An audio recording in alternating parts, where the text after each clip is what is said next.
हम सभी मंदिर में जाते हैं, ईश्वर के समक्ष बैठकर हाथ जोड़ते हैं और अपनी मांग रखते हैं। कभी सोचा है ईश्वर को कैसे लगता होगा कि मेरे भक्त मेरे पास आते हैं केवल अपनी इच्छा पूर्ति के लिए, मुझसे मिलने के लिए नहीं। कई सारे लोग मंदिर जाते हैं, अपनी इच्छा ईश्वर के समक्ष रखते हैं। अब यदि उनकी इच्छा पूर्ण ना हो तो हताश हो जाते हैं। अब से जब भी आप मंदिर जाओ, ईश्वर के समक्ष बैठो, हाथ जोड़ो और कहो धन्यवाद। धन्यवाद ईश्वर, आपने मुझे जो कुछ भी दिया है उसमें मैं प्रसन्न हूं। बस मुझे मार्गदर्शन दे कि कैसे मैं अपने कर्मों से, स्वयं अपने कर्मों से वो सभी प्राप्त कर सकूं जो मैं पाना चाहता हूं।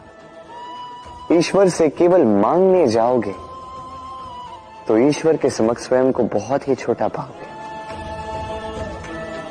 किंतु यदि स्वयं कर्म करके ईश्वर को धन्यवाद कहने जाओगे तो सही अर्थ से आपको ईश्वर मिल जाएंगे। राधे राधे। हम सभी मंदिर में जाते हैं, ईश्वर के समक्ष बैठकर हाथ जोड़ते हैं और अपनी मांग रखते हैं। कभी सोचा है ईश्वर को कैसे लगता होगा कि मेरे भक्त मेरे पास आते हैं केवल अपनी इच्छा पूर्ति के लिए, मुझसे मिलने के लिए नहीं। कई सारे लोग मंदिर जाते हैं, अपनी इच्छा ईश्वर के समक्ष रखते हैं। अब यदि उनकी इच्छा पूर्ण ना हो तो हताश हो जाते हैं। अब से जब भी आप मंदिर जाओ, ईश्वर के समक्ष बैठो, हाथ जोड़ो और कहो धन्यवाद। धन्यवाद ईश्वर, आपने मुझे जो कुछ भी दिया है उसमें मैं प्रसन्न हूं। बस मुझे मार्गदर्शन दे कि कैसे मैं अपने कर्मों से, स्वयं अपने कर्मों से वो सभी प्राप्त कर सकूं जो मैं पाना चाहता हूं। ईश्वर से केवल मांगने जाओगे तो ईश्वर के समक्ष स्वयं को बहुत ही छोटा पाओगे,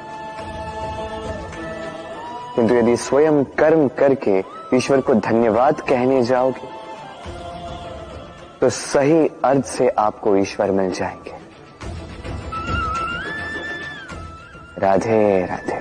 हम सभी मंदिर में जाते हैं, ईश्वर के समक्ष बैठकर हाथ जोड़ते हैं और अपनी मांग रखते हैं।